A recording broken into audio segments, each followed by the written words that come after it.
Hi, everyone. I'm here with New York Times bestselling author Shea Serrano. Shea, thank you so much for being here. We're here to talk about your new book, Expensive Basketball, which dives into several of the game's most iconic players and moments. And among those players is Sacramento Kings icon Jason Williams, J Will, J Dub, White Chocolate. In the chapter, you include so many of his big plays from the All-Star game to real game time action. So my first question to you has got to be, what, if you had to pick, what is your favorite Jason Williams memory on the court? My favorite Jason Williams memory on the court is this is like the easiest possible answer, but the elbow pass in the All-Star game will always be like a thing I care deeply about, right? Similar to the way that my favorite like Vince Carter thing was this dunk performance in the All-Star game, right? Because what ended up happening here with Jason was when Jason was playing in the NBA. This is like pre-internet, right? And so if you didn't live in Sacramento or whatever the surrounding areas are, you didn't get a chance to watch him very often. You could only catch him if he was like for me, if he was playing for the Spurs or playing against the Spurs, or if they happened to be like in a nationally televised game or something. Like, you mainly heard about him before you saw him. And as somebody who didn't live there, I just started hearing all of these stories about this kid in Sacramento who was like doing things on a basketball court you weren't supposed to do on a basketball court. It was like fable, right? Folklore. You were hearing of all of these stories. And so when that game comes around and you're like, oh, I'm going to get to watch him. I got a scheduled time. I'm going to get to watch him play in a game specifically designed to do the stuff that he is the best at, like the best in the world at doing these things. And so there's all this hype built into it, and you're expecting, a crossover, a behind the back pass, a no look or whatever. But to go into that and then somehow do a thing that had never, ever been done was just like, it just delivered on the like promise of his specialness, I suppose. So I just remember watching that and being like, oh my God, what just happened here? You know what I mean? Yeah, and you make a good point about, the All-Star game, nationally televised games being that platform for players that, play on smaller market teams. So in your eyes, what made Jason Williams the player you felt deserved his own chapter?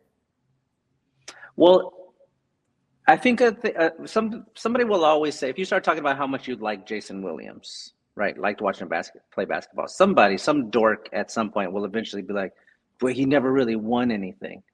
And it's like, and that couldn't matter any less to me. Some players are important to basketball for reasons that have nothing to do with win. Allen Iverson, it doesn't matter that he didn't win a championship. He will always be with the top level players because of like what he did for basketball and why he was important to the game. Jason Williams is that same sort of player. We could just, like, if we snapped our fingers right now and said, okay, guess what? The Kings actually won 2 championships with Jason Williams. Where he's positioned in the like ranking of important players would not change at all with a win or a loss, because that's not why he was important. So when I was putting the book together, the whole book, every chapter is just like about a different basketball thing that made you feel something. That's the point of the book, because people who love basketball, you always love it for a feeling first. The numbers come like later.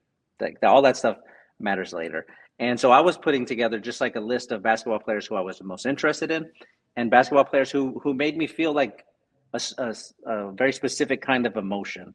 And Jason Williams was one of those guys. He was just like, I have to watch him any chance that I get.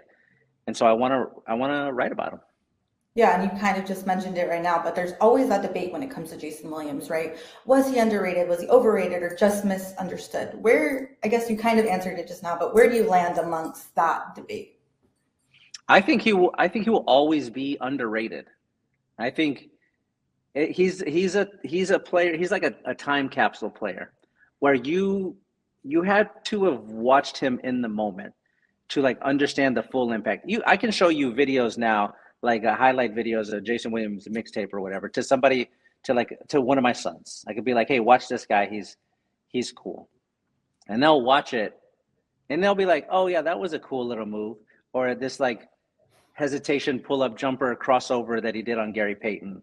Like, you show that to somebody who now, and they look at it and they go like, that's pretty cool. But when it happened in real time, and you had all of the history of like Gary Payton as the greatest defensive point guard ever, this young kid coming in to like play against him with this like hype around him, and he does this move. It was like your head exploded, like your brain exploded inside of your skull is what it felt like. And I think because of that, because you had to have experienced it in real time, that's why he's always going to be underrated, because there's just there's like, that's a finite number of people who got to do it. And for that reason, I think he will always be underrated. Yeah, I mean, you said that perfectly, I think. And we know he wasn't just a good basketball player, right? He was a cultural moment. How do you explain the white chocolate effect to people who didn't grow up watching? You mentioned your sons. Just how do you articulate, or how do you even explain the type of effect that he had on the game? I think the interesting part of that is that's a very like common thing now, right? Like a white player who plays in a way that isn't stereotypically white, right? Back then, it felt like a revelation, really, right? It felt the same way as like when Allen Iverson started dribbling a basketball, and everybody went, "Wait a second, this is not like that's not how you're supposed to dribble. This is a different thing." He was doing we had seen a crossover before, but he was doing it something different about it. It's the same thing with Jason Williams. So I think, the inverse of what we were just talking about, where he will always be underrated because you had to sort of be there to experience it in real time. You had to like hear the way people talked about him. I think with regard to like explaining the way he plays basketball, I think that's easier now to do because it's so common for like kids to watch like on Instagram or YouTube or whatever. Like there are plenty of players who play the way Jason Williams plays now. Yeah, in part because of him, you know what I mean? Yeah, exactly. And now just transitioning a little bit, you're from San Antonio, so I'm assuming you're a Spurs fan, and if you're not, you should be right now. I am. We got to Yes. talk about Victor Wembanyama. Okay. I'm assuming you've had a chance to watch him live, and if so, just what are your thoughts? Because I don't know how to put it into words. I think you're a New York Times bestselling author. I think if anybody can put it into words and describe what we're witnessing right now, it's you. What are your thoughts? I have seen Victor in person a number of times now. He's, one of my favorite players to go watch in person. He seems to always be bigger than you remember, which is impressive. But the thing that I think about with regard to Wemby, a number of years ago, I was writing this story for this website called Grantland, which is like a sports and pop culture website that was being run through ESPN that Bill Simmons started. Anyway, I was working there, and I was living in Houston at the time, and so I was writing about J.J. Watt, the like great defensive lineman for the Houston Texans, like a Hall of Famer, a great football player. And so I was going to meet him at like a YMCA. This will eventually make its way to Wemby. Just a heads up. But I went to go meet him at like a YMCA because he was doing a football clinic with some kids. And so I was there with a photographer. They were going to take some pictures. I was going to interview him and then write the story, whatever. But I get there early. I'm with the photographer. We're out on the field. All the kids are there. And I'm facing the other direction of like the parking lot's behind me. I'm facing this way. I'm talking to people, just, killing time until he gets there. And then almost as if it felt like the field shifted. Like whoa, what the hell? Like I was being pulled back, and then the kids all start roaring, and I turn around, and it's J.J. Watt like walking toward us, and it felt like I'm certain I'm like imagining it differently than it actually happened, but it felt like I felt him before I saw him. Mm. And when I go watch Wemby in person, you could sort of feel this on TV, but in person you especially feel it. It always feels like you get the sense that he's going to do a thing before he does the thing, or you get this like before he walks out of the tunnel, you feel that he's about to arrive. And that's just such a, like all of the best basketball players, all of the best sports figures, they have that thing about them where it's like you feel them before they get there. And that's what I think about when I think about Wemby. Yeah, I mean, I think the thing too for me, I've seen him live once when the Spurs played the Kings. I think it was last season, And it just seems like when you're watching him, you're like, there's no way this can get any crazier. And then you keep watching it and it just keeps getting crazier. Like, it's so insane. But I'm not sure if your kids are Spurs fans, but for the younger fans who are now Spurs fans and spoiled with Wemby and Fox and Stephon Castle, it wasn't always like that, right? So a couple of years ago, San Antonio went through that rebuilding stage. And, fans here in Sacramento, they can relate. They've been going through it for quite some years now. So the Spurs, they tanked. They got Wemby, Stephon Castle, Dylan Harper, then added key veterans and have all the tools now, it seems, to compete in this wild, wild Western Conference. What do you remember about those tanking years? And do you feel like it was worth the wait? Listen, first of all, I take offense to saying we tanked. We were just bad. There's a difference between tanking and being bad. We were just not a good basketball team. That's all that was. That's all that it was. There's no nefariousness at play. But what I remember about that period is we had Tim Duncan for 19 years, right? So for 19 straight years, we knew we were going to be in the playoffs and we knew we were going to have a chance to win a championship because that's the type of player Tim Duncan is. We knew that. By year like 16, 17, 18, 19, whatever, like that's a lot of pressure all of the time, especially if you're super into basketball, like you really care about it. It like actually hurts your feelings when they lose in the playoffs and you're just like you're bummed about it, right? If you're that type, if you watch basketball that sort of way, when you have like done that for a number of years, it's kind of nice to go into a season and not have championship expectations. It's kind of nice to be like, the only thing we need to accomplish to have a winning season this year is to like, if we can win 35 games, that's a good season. Like if you, when the expectation levels come down a little bit, that's kind of nice after you have, been chasing the like top sort of thing for a bit, but it's only nice for like 2 seasons. And then after that, you start to miss the stakes. You start to miss the risk of the playoffs, the like heartache that comes with losing and the elation that comes with winning. So when we were in that stretch, when we were just like not good, it was fine for like 2 seasons. And then after that, you're like, I want to play basketball in like the end of May. What are we doing? Like you start to, you miss that. So it was miserable is what it was after a while. But now we're back, baby. We're back. Well, yeah, it's kind of what the Sacramento Kings and their fans are going through right now, right? They had that taste of playoff basketball for the first time in nearly 2 decades with the Beam Team years. And then, now they're kind of trying to still figure it out, right?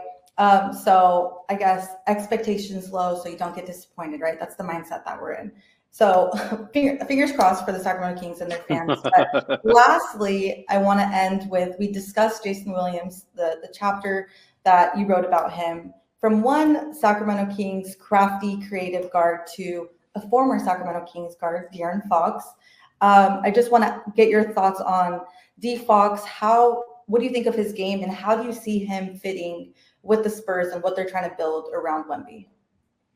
Oh, I think he's been great. I was very excited when he signed the extension.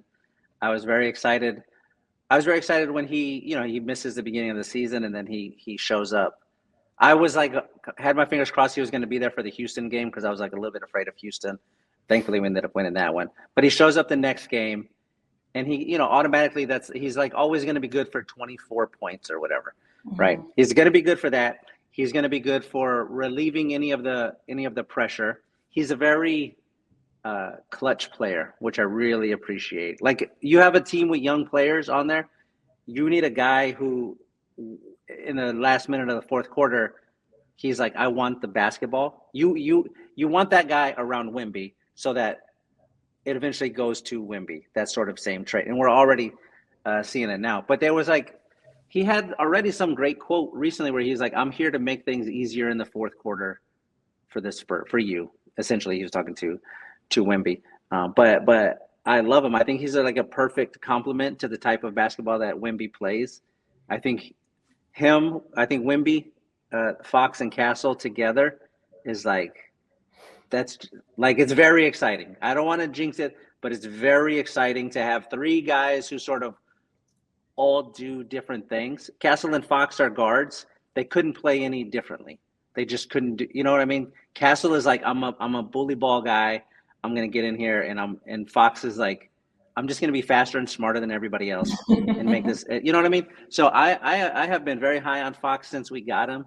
I remain high on him today. I think if we actually do make any sort of run in the playoffs, it's going to be because of his leadership more than Wimby's at this point in his career. And that's what I'm hoping for. I'm hoping. Come on, De'Aaron. Well, I know I speak for most Sacramento fans when we say we're still rooting for De'Aaron from afar, and just take good care of him. But might not be rooting for him on Sunday when the Spurs and the Kings play each other. But any other time, we'll be rooting for D-Fox from afar. Shea Serrano, New York Times bestselling author, thank you so much for your time. Make sure you guys check out his book, Expensive Basketball. Thank you so much for your time, Shea. Thank you.